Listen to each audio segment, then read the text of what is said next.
वज़ीर-ए-आज़म नरेंद्र मोदी ने आज मुंबई में इंडियन नेवी डॉकयार्ड का दौरा किया, जहां उन्होंने हिंदुस्तान की समुद्री ताकत को मजीद मुस्तहकम करने के लिए 3 जंगी जहाज़ों को कौम के नाम वक्फ किया।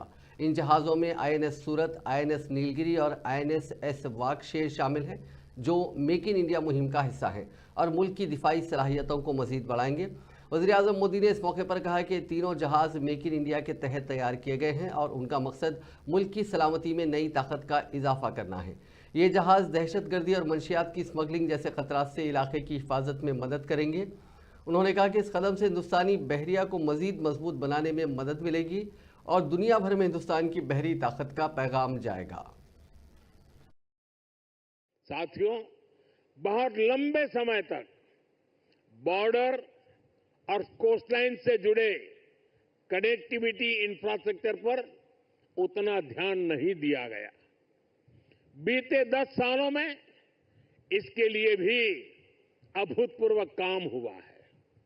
2 दिन पहले ही मुझे जम्मू कश्मीर में सोनमर्ग टनल का लोकार्पण करने का अवसर मिला है।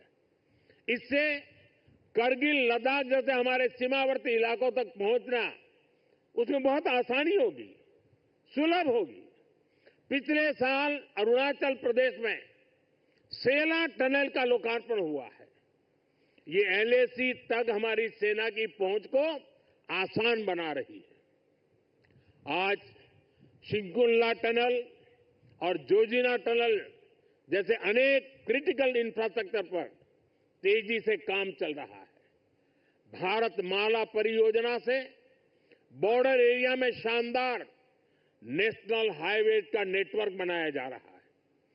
वाइब्रेंट विलेज प्रोग्राम आज बॉर्डर के गांवों के विकास में अहम भूमिका निभा रहा है।